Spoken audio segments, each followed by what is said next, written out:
Hey, Christine here, and I have to tell you about this book I'm right in the middle of reading. It's called The Divinci Method, and I can promise you that I'm going to do an expert minute on it on the Your Biz Rock show for sure as soon as I'm done with it, but I'm so excited about it that I couldn't wait until then. I'm only halfway through, but I had to tell you guys about this book.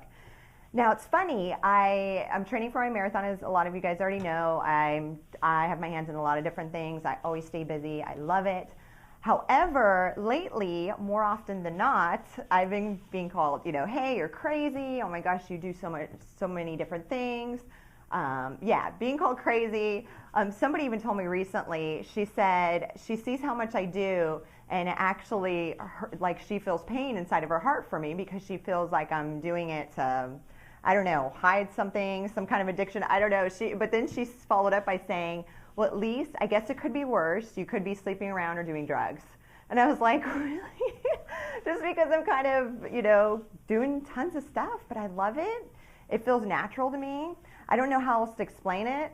And so I was kind of bummed because I don't, when people say, oh, you're crazy, oh my gosh, you do so many things, how do you do it? I started kind of taking it personally in the last couple months until somebody told me about this book. Okay, first off, I sent a request out to all my LinkedIn contacts, seeing if they could help me with my fundraising for the marathon for the team in training that I'm participating in. And one of the people wrote me back, and all he said, and I really don't know this guy that well. I've met him once, but I don't even think we've even had a conversation together. We're just connected on LinkedIn. All he says back is, you have to read the Divinci Method. That's all his email, that's all the message said. It didn't say anything else. And so I'm like, okay, this is kind of random. But hey, I'm an avid reader, and if this guy's telling me to read this book, let me at least check it out. And when I read on Amazon.com what it was about, I was like, oh my gosh, this describes me. So are you a Da Vinci? Are you impulsive, risk-taking, distractible, insightful, or intuitive? Do you crave risk and excitement? Do you have an addictive personality? Do you rebel against authority? Do you think differently? So I was like, oh my gosh, they wrote this book for me.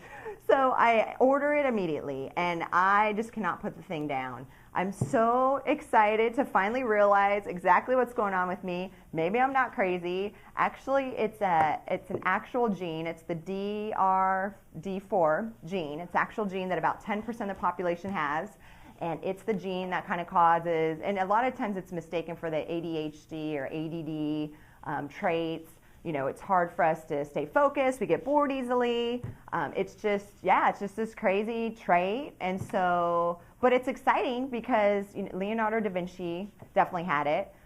He did a lot of crazy creative things. He was all over the place. A downfall, however, of the gene could be that you do things and you don't finish them. So you'll start something and not finish it, move to the next because you're bored. So there's definitely pros and cons, I guess. But I'm excited that there's like a scientific reason for why I do what I do and why it seems so natural. With 10% of the population, Da Vinci's typically, they're very creative. They're entrepreneurs, they're musicians, they're artists, and they usually operate at like 100% or zero. So it's like everything or nothing with us, right? And that's very much, I could lay in bed and watch TV all day, or I'm doing a zillion things. I'm one or the other. And most of the population, so the other 90%, what they call the normal people, which I don't know, that's kind of mean, but are we not normal?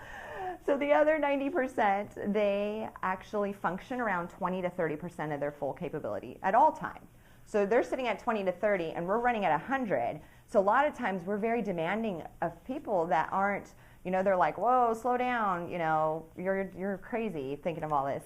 Some examples of Da Vinci's: Oprah, Steve Jobs, Conan O'Brien. So again, very driven, very demanding. Steve Jobs is extremely demanding, as you've seen in probably one of my book reviews, because again, he thinks at this certain level, and he automatically assumes everybody else thinks at that same level, and he pushes and pushes and pushes when everybody else says, oh my gosh, that's impossible, we can't do it. Well, he thinks outside the box. He's like, yeah, we can. We're going to do it.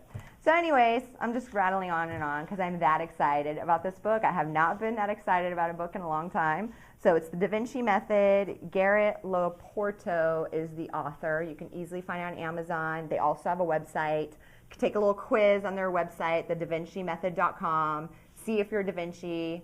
Welcome to the club if you are. And yeah, I'm halfway through, so once I finish it, I will be doing a full little expert minute for you guys. But until then, have a great day.